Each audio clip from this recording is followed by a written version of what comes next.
Alright guys, I am leaving for work, but I thought I would do a video this morning. I'm going to pull my drop screen down because I don't need to get pulled over. So, good morning. It is, what is today? Friday. Hey, today's Friday. March 20, 2020. Ooh, it's 3/20/20. So, I thought yesterday I wanted to do a video just talking about the coronavirus and what I'm feeling and what's going on in my world as far as the virus goes. Obviously, like I said, I'm on my way to work. I'm very blessed that I don't work in retail or food service. I guess that was subconsciously by design, but retail and food service is just not it's not my gig. I was very blessed to find something that I'm good at and that doesn't deal with the public in the same way. So, as of now, we are still running. Me and my direct coworker are going to be talking to the boss today to see if next week or the next 3 weeks he and I can do a rotating schedule, just so that we're not as exposed. My husband would be considered high risk, and I really don't want to get him sick. My immune system is really strong and his is not, so I am concerned about taking it home and giving it to him. Consequently, I have been wearing a mask at work for that purpose, and not really that purpose, but because I don't wear it over my nose. But I train people, and when I'm in the training area and I'm showing people things and telling people things, I can't always keep 5 to 6 feet of social distancing space. So I keep the mask over my mouth so that they're less uncomfortable, I'm less uncomfortable. So yeah, I do put it over my nose sometimes though. It just depends. So yeah, I'm definitely taking precautions, but not to an extreme. I wash my hands 100 times more a day, and we have bottles of hand sanitizer, so I've been using that a lot too in between. And we have Lysol wipes to wipe down all the tools and the keyboards and stuff. I didn't do that yesterday. I definitely want to do it today, because by the end of the day it was really bugging me that I didn't know if they had been doing it themselves, and I pick up tools that they use. So yeah, I definitely want to do that today.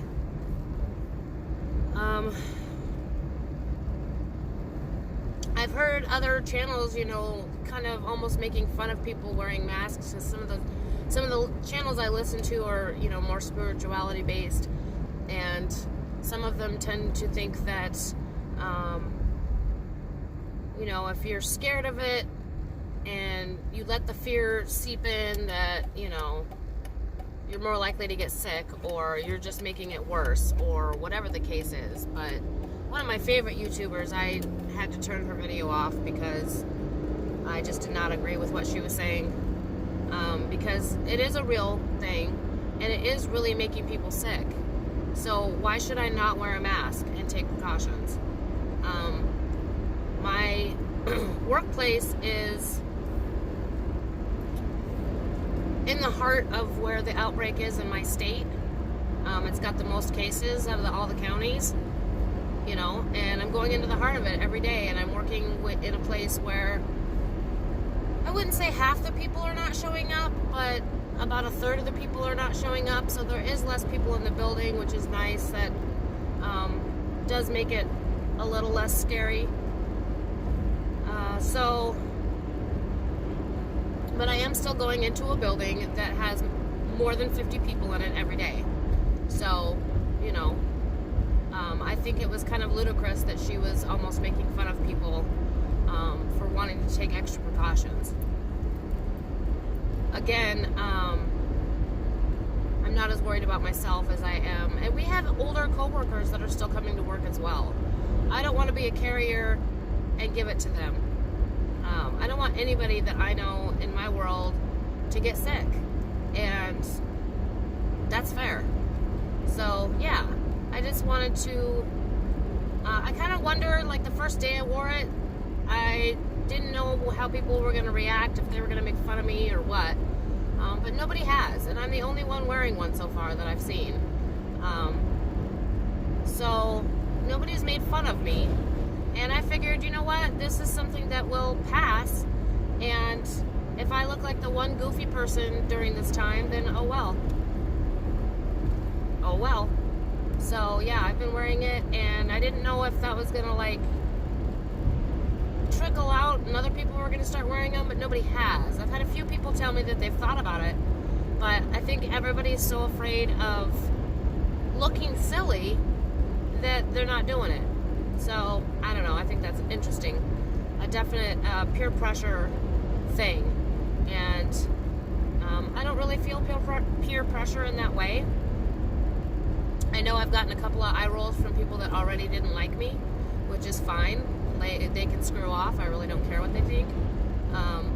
But when I'm up in trainees' faces all day, I don't want to feel like I'm breathing on them or have them directly breathing on me. So, yeah. And like most places, a lot of our stuff has shut down. Restaurants have shut down. Bars have shut down. As of, I think, Friday. I think it was this last Friday. Wait. Good Lord. Last Friday? I don't know. Tuesday. Monday. I don't know. So, anyway. Grocery stores are still open. Gas stations are still open.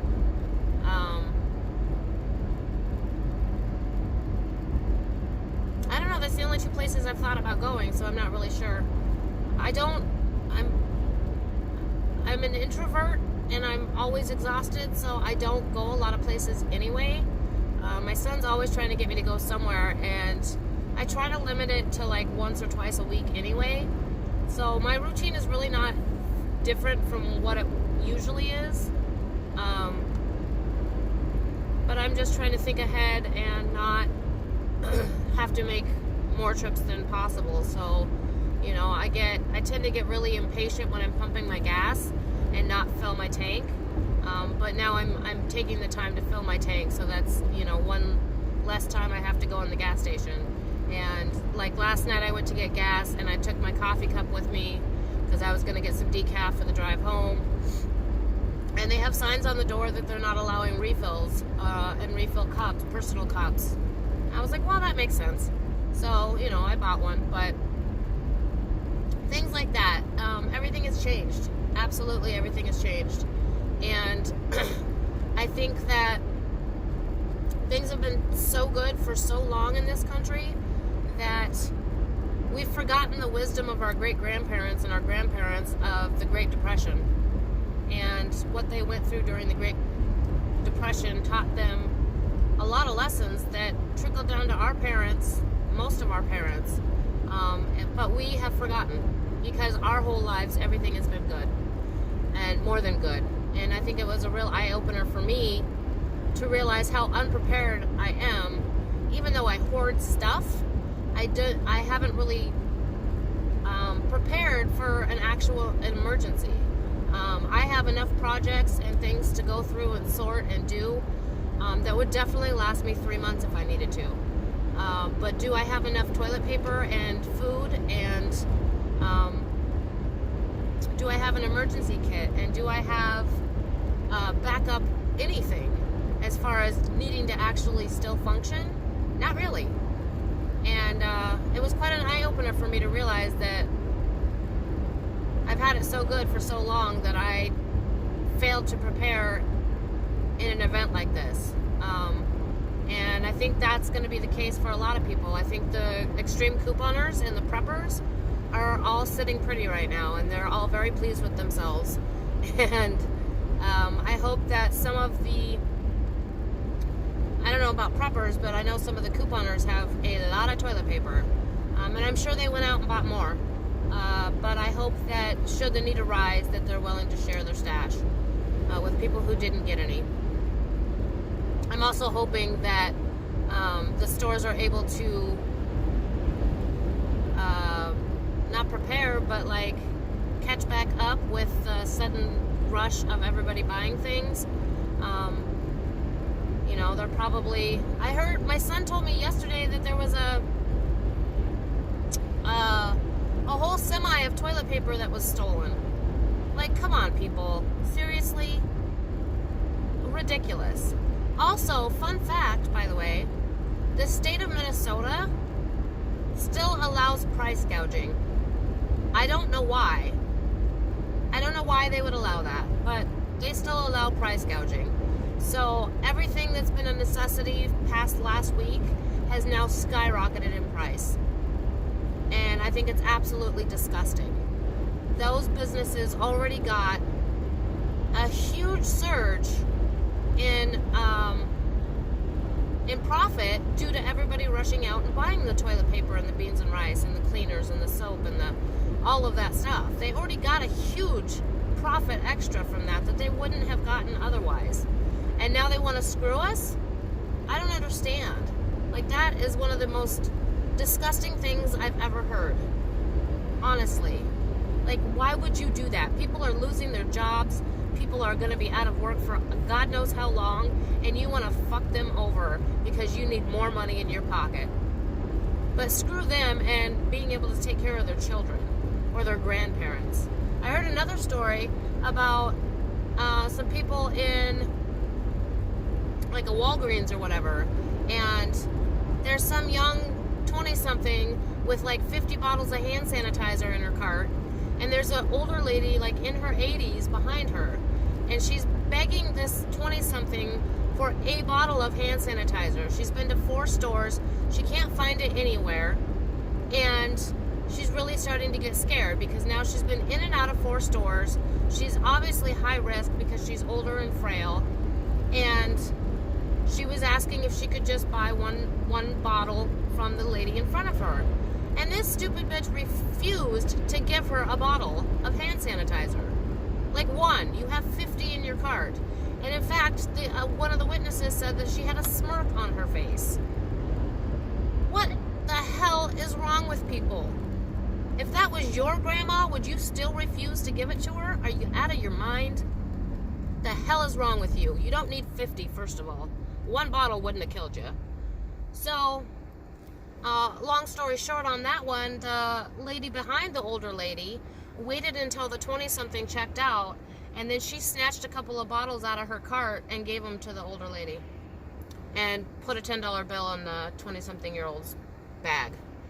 And, yeah, the 20-something-year-old wasn't happy about it, but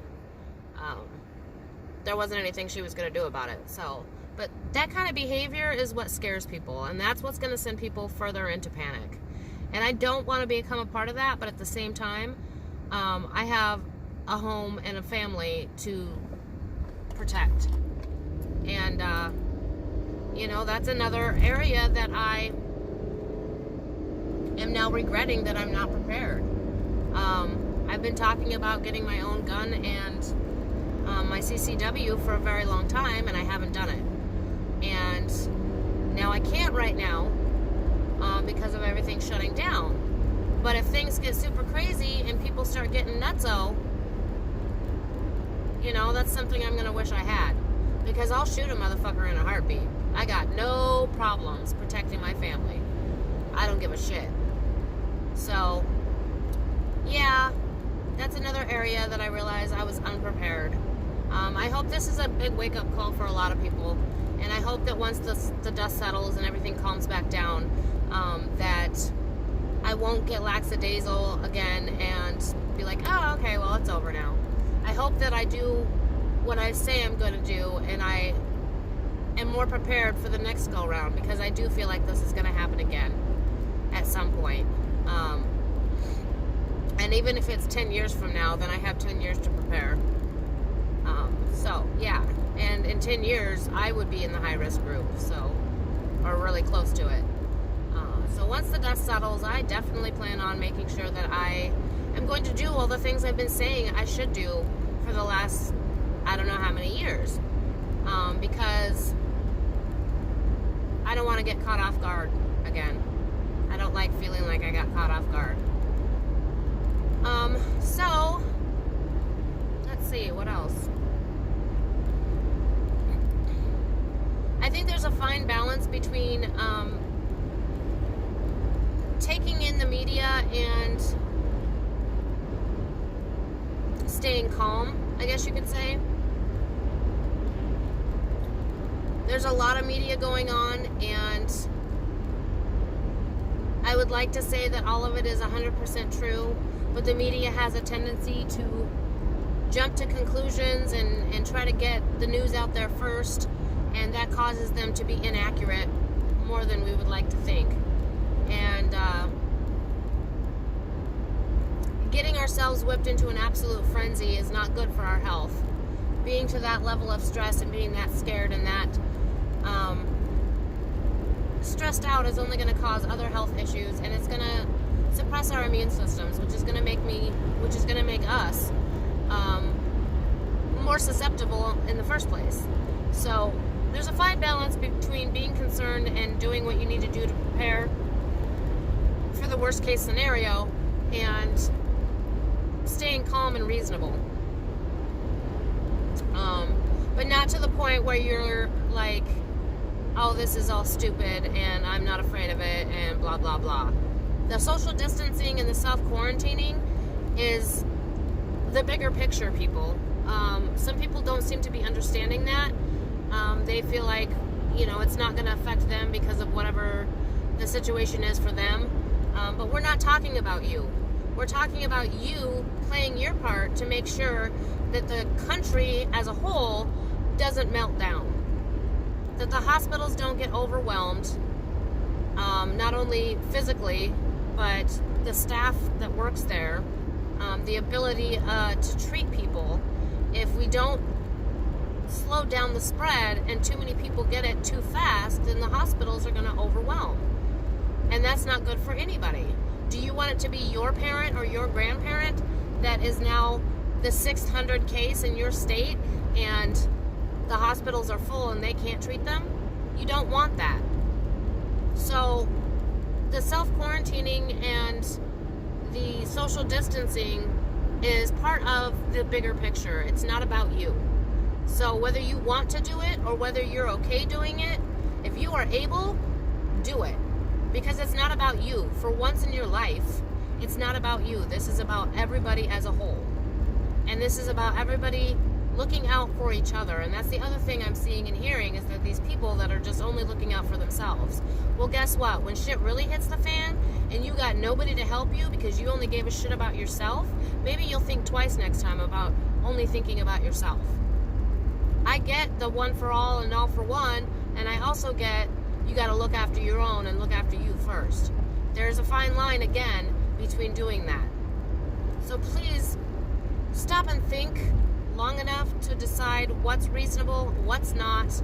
Think about the other people around you, because if it was your family member, you would want somebody to either help them, share with them, provide for them, or them to be able to get what they need.